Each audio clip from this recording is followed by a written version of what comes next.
Hi, I'm Jack for Labour's Digital Army. I'm here with Paul and Annie McGann. Guys, thanks for meeting with us. Pleasure. So just to start off with, I want to get your history with the Labour Party. Is it something you've always been involved in, or is it something that you've really been energised to do this year? Well, you predate my membership, so... Well, that's not strictly true. We started being active for the Labour Party before either of us were members, when the Blair campaign was getting into action. We were invited to one of those gala dinners, and we sort of got recruited, didn't we? And Paul, being a bit famous, they wanted, at that time it was all like the Brit-Pop army and all those people were getting involved, and you went off... there was a thing called Arts for Labour, wasn't there? Oh, the Arts Fund, is that right? That was, as I remember it, when it was 20 years ago, but it was called Arts for Labour, and they... Right, okay. I wasn't in the Labour Party but at that time, but I got involved in that. I remember introducing Tony Blair here in Bristol, travelled up north with John Prescott up in Wigan, doing the rallies in '97. It was great, it was exciting. Yeah. Of course, then they got in, and it was, suddenly 18 years of Tory government ended, and there was. They've been in for a long time, haven't they? So. Yeah, and so there was. So we remember well that that I was very active in the lobbies of the Housing Parliament. Mm-hmm. I used to work on various for various causes that we're involved with, mostly homelessness, media ethics, and very much involved in the anti-hunting with dogs bill. Right, which led up to the ban, of course. Yeah. So rather than being locally, this time round we're very much involved locally, but it was more nationally. Sure. Back in those days, but I left the Labour Party over a genetically modified tomato. It was a tomato. Those were the days. The tomato. That's all it took. I know. Yeah. Well, I'd given them the benefit of the doubt for so long, and that was the sort of tomato that broke the camel's back. If we were, That's the quote. Yeah, and but joined up again when Miliband lost the last election. It was so sad to see the party floundering and having gone so far off course, as I believe they had. And I'd never even heard of Jeremy Corbyn. Then I just wanted to, I thought it was just all hands on deck for the Labour Party. Of course, yeah. Really. I suppose leading on from that, your constituency, Bristol West, is currently Labour, but it's the top target seat for the Greens. So I'm just wondering what your experiences have been when you've been out campaigning, on stalls, on the doorstep. What kind of reaction have you been getting from normal people? Again, you've done a bit more of that than I have. Yeah, well, what we've been doing is like setting up street stalls and spending a lot of time speaking to people. We were up in Ashley Ward. Mm-hmm. With a stand that was set up, and people wanted to sit. We've actually taken some red chairs with us, and people sit and sometimes talk for half an hour or more, like individually, and because there's so many of us out, we can spend that time talking to people, talking about their concerns and listening to them, because some people were saying, I think I've got to vote Green, can you persuade me otherwise? Which we would be very happy to do. Laying down the gauntlet for you. And then sometimes it's people are so misinformed that, like one chap was saying to me, I can't, I'm going to vote Lib Dem because they started the NHS. And I was going, no. But people don't know, and I think especially younger people, they don't know the history of things and are interested to learn about it. I think it's also like the experience I've had on the doorstep campaigning in London. Quite often it's just having someone that will listen to their problems and provide them with a policy or two which will address those problems. I think that's really powerful for people to hear. So. Yeah, and to actually feel like there's a party that is listening to them and meeting your neighbours. I mean, this is something that has astounded me that I've learned my own neighbourhood. I know my own neighbourhood Sure. much better. I'm sort of in love with my city from doing it. Even though obviously you meet someone who gets shouted at by Yeah, of course. people, they don't want you to, they don't like us. But I feel like I know my city in a deeper way than I did like 6 months ago, having experienced doors knocking out. I don't think I'm very good at it. I got told off by Leslie Mansell the first time I did it. Is that that's the Metro Mayor, right? Yeah. We were so close to her winning, I'm very. Some people are so good at it, aren't they? So Yeah. good at canvassing. Like people just come in and they're like on it. I just think it takes all different kinds of people, doesn't it, Yeah. to be in a campaign. Definitely. I mean, Paul and I have been leafleting a lot, haven't we? And going to the stalls is mostly what we've been doing. And of course, Paul's been doing stuff for the Yeah, I just wanted to... for the leader's office. Well, just leading on from that, I was just thinking about how inclusive Labour's message has been in this election, specifically the slogan "for the many, not the few." And I've been just last Friday I was talking to a first-time deaf voter because I use sign language. I work with deaf people, and I was speaking to him, and he said that the deaf community are really rallying behind Labour this time because they're providing Labour's manifesto in a BSL format. Dawn Butler, one of the ministers, uses sign language. I know yourself, you created the audio version of the manifesto so that blind people can get involved. Can you just talk a little bit about your experience with that? I did the voiceover for it, Yeah. Well, the thing is, I do voice work for a living. Yeah. And at the time, when I was actually in Greenwich a couple of weeks ago, on this theatre tour, I've been working on a theatre tour. Did a couple of clips, to camera for the campaign anyway, and someone in the office. It was a no-brainer, really. I'm a voiceover artist. It's a personal cause as well. Well, but would you mind? Or would you like to do read the manifesto? Sure. And I've got to say, I enjoyed it. Yeah. If you can enjoy 7,000 words. Yeah, that must have been quite a slog. Yeah. It's not the hardest work in the world, but it was 7,000 words that were probably meant to be written rather than said. Right. But nevertheless, it was a 2-3 hours well spent. Really glad I did it. Yeah, definitely. Glad of the association. Glad of the. I think it's great because it's great for everyone. You can listen to it in the car. At least as well now I can say I read it. But most of us aren't going to read it from start to finish. I always read all the manifestos. Well, good for you. And, Every party. but Even yes, UKIP. yes. Oh, okay. Well, you have to know who you're Respect, fighting. Respect, yeah. You have to be able to come from knowing. Yeah. Not just from feeling. Sure. You have to know, and it's very enlightening to read all the manifestos. But I really like listening to the manifesto with you reading it, and it's in like little different each. Yeah, I saw it part, sectioned different off quite sections. nicely. Yeah. So you can Less listen daunting, to it, yeah. and it's shareable as well. Mm-hmm. I think that's really great. That like you can illustrate what if you are arguing with someone. Sure. I try not to do that, but you can just don't argue, just post that bit of manifesto, and it speaks for itself. And more specifically, what do you think about this inclusive message that Labour are really hammering home this time? For the many, not the few. For the many, not the few, and having all these accessible formats. Do you think that's going to draw in more voters? Or Yes. As you just said, people like to feel immediately included. People Sure. like to feel, it's human nature. It's the smart thing to do. Yeah.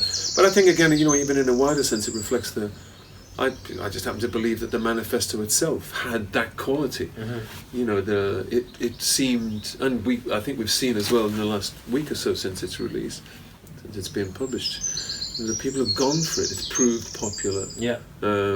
It's worked insofar as it's a promise. I think I through think campaign. I was really heartened to read it all the way through.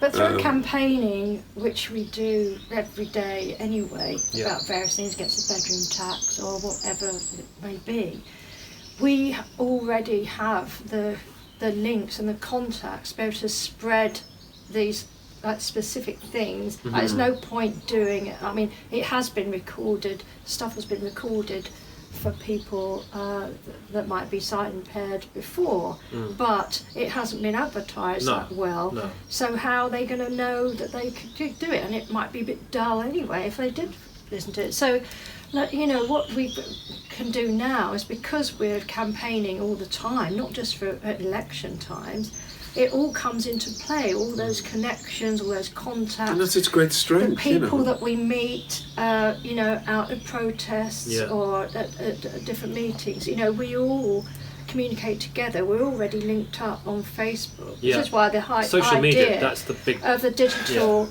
army is that's an accurate description. I think as well as, you know, it's been concurrent with the campaign to attract those missing young people, particularly those young people, you know, to register to vote, to get engaged, and that's a deeply serious matter. You know, these people are going to see out most of this century. It's their future. Yeah. You know, the effects of this particular election.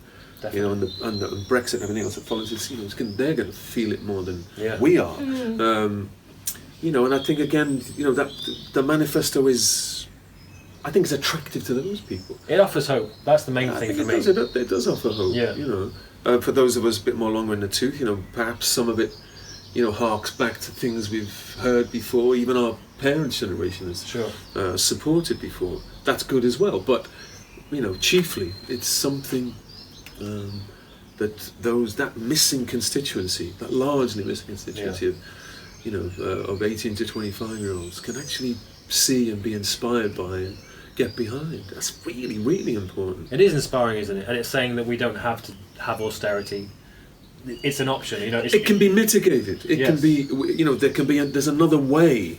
That's it. There's another way. There's a way. You know, there's a way which actually does. You know, and this isn't just it's more than a slogan. You know, this is actually, because we have you know, they're trying to oppose, you know, a party and an ideology. Let's be blunt. That is quite the opposite. You know, it is for the few. Yeah. It benefits the few. Yeah. This is quite stark now. You know, the choice, and particularly the choice for young people. Definitely. What do you want? You know, what do you want? What do you want to get behind? What do you believe in? Yeah. You know, either something that, you know, benefits most of us, the majority of us. Yeah. Or the alternative. You know. It is a clear choice, isn't it? It is more than, you know, I'm 50 odd, more than I can remember. Yeah. Quite honestly, more than most of us can remember. And, you know, they're not messing this time. No, they're not. The people that tell you this are being serious. This is the most important election for decades, in that respect. It really, really Many is. of our lifetimes. For the country, it is, you know. And just building on that hopeful message, assuming that Labour have won power on June the 8th, what would be your positive vision for the future after their 5-year term? What do you want to see society transform into? Well, again, going on, you know, if this manifesto, wouldn't it be lovely if it was a government that, you know, could put its hand on its heart and said, we did everything we promised. That would be a turn up as well. You know, this manifesto is precisely the kind of thing, you know, that the country needs. I believe that. You know, if we're projecting ahead, you know, it would be great if it could all be enacted in 5 years. I mean, again, that's a tall order. You know, we know we've seen before. You know how things are slowed down. It might need 2 terms, but that first 5 years would be a shot in the arm. It would be hugely refreshing. You know. But more specifically, what would you like society to look like after 5 years of this Labour government? I'd like to see a lot more younger people in positions where they can have an effect on the future. Sure. Rather than it always being older people. Do you mean MPs or more activist space? Everywhere. Right. Everywhere. Yeah. I think people, you know, we've got with the social media and the digital technology, we've got so many chances to communicate with each other. It's a shame that most of the time it's just like bitchy or sort of, you know, heartbreaking stuff a lot of the time, or just rubbish. You know, it'd be good to see people sort of being empowered by social media rather than just trying to follow a trend or whatever. But I mean, that is really up to the younger generation to, you know, make the future to be. You have to be what the change you want to see, don't you? And that is so true. And to actually take part, I think. I mean, we've always sort of said young people are apathetic. You know, that's back in my generation days with the Rock Against Racism and chasing around Salisbury Plain in a 2CV after a cruise missile launcher, stuff like that. We weren't being apathetic about politics, but I don't think young people are apathetic now. No. It's just feeling that, oh God, you know, do you really want to get involved with all the fighting, and you think like what they're talking about, they're all lying. Yeah. And a lot of the time they are lying. You know, you only have to watch the news the last few weeks. My goodness, you know, of young people, I'm not surprised people want to back off and say, whoa, you know, this is like not of my making, I don't want to get involved. Yeah. But this election you're seeing a massive uptake of new people registering to vote. Overwhelmingly young people, which is really encouraging. But just to finish, I want to say, you know, a lot of people, they want to get campaigning, they want to get behind Labour, but they feel a bit apprehensive, they're not sure how they can get involved and if they'll even make a difference. So can you both give them a message or some advice that will get them involved?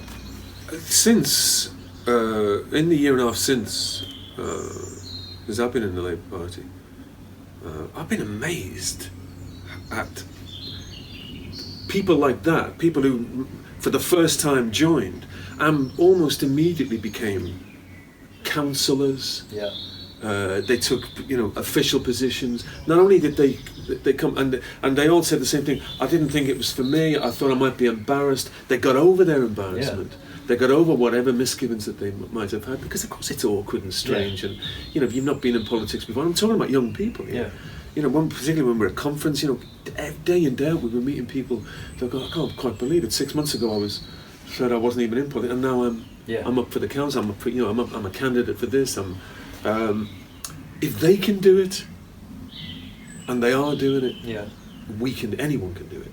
You know, I think once you've got over yourself, jumped in, got involved, realised it's for all of us. Of course. It's for you know, and really until you try, you don't know that you perhaps you can make a difference. I've been inspired by these people, you know. But politics goes on whether you join in or not. Yeah, whether you claim it's it or going not. to carry, you know, by not joining it doesn't mean it's all going to stop. You know, and so it's really important to join in to see that it goes the way you would like it to go, or at least have some input into it. You know, because I think that's the big change. You know, and again, going back to your question, you know, perhaps, you know, the next 5 years, and even I'm thinking in the sense of the country itself, you know, Brexit will be enacted. We're going to leave. You know, it's happening. It's happening. It happened. You know, and I think our best hope is that, you know, if there were a Labour government, then at least the worst effects could be mitigated.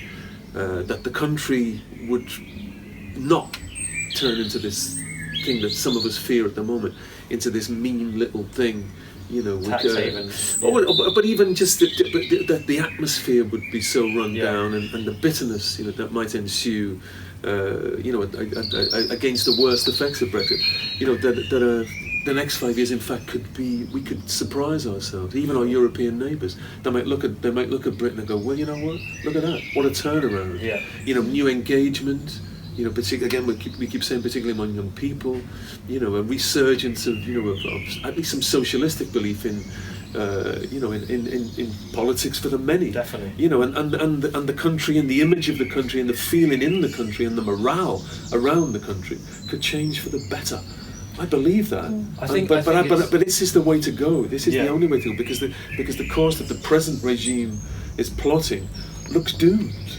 Really, we look doomed because of it. And even if we don't get in, there's even more reason to get involved, because we're going to have a real fight on our hands to defend ourselves against what I believe the Tories would do, and the things that they would put in place, that are going to affect our people, especially our young people, so profoundly. And I think it's so important to not give up, keep going and get more focused. And there might be just like one particular thing that you know about, or that you're really good at, or you have a special interest in or knowledge of, and you can engage with that issue, whether Labour get in or not. And it's important to do that, because who knows what the future can be. Who knows? We can't imagine what it might be like in 30 years' time. I can't. I've tried to imagine it. I can't. I don't want to see some kind of dystopian future, of zombie infested countryside or something like that. But it's kind of like, what is going to happen? I don't know. But what we can be sure of is to take it sort of day by day, week by week, fight our fight, and get engaged. And don't let it just happen to you. We mustn't just roll over and let it happen to our kids and our future and our planet. We've got to make a stand with whether we get in or not. Absolutely. Annie and Paul, thanks for talking to me today. It's been a pleasure. Thank you. It's a pleasure. Listen to these birds Pleasure singing. listening to you. Oh, shut up. We're in the middle of the city. Isn't it amazing to hear? I can hear a festival in the distance going on, and the birds all tweeting. Yeah, absolutely. I can smell people's dinners, including my own. So this has been Jack Isaacs for Labour's Digital Army. Follow us on Facebook, YouTube and Instagram for all the information on how to get active for a Labour win in 2017. Thank you.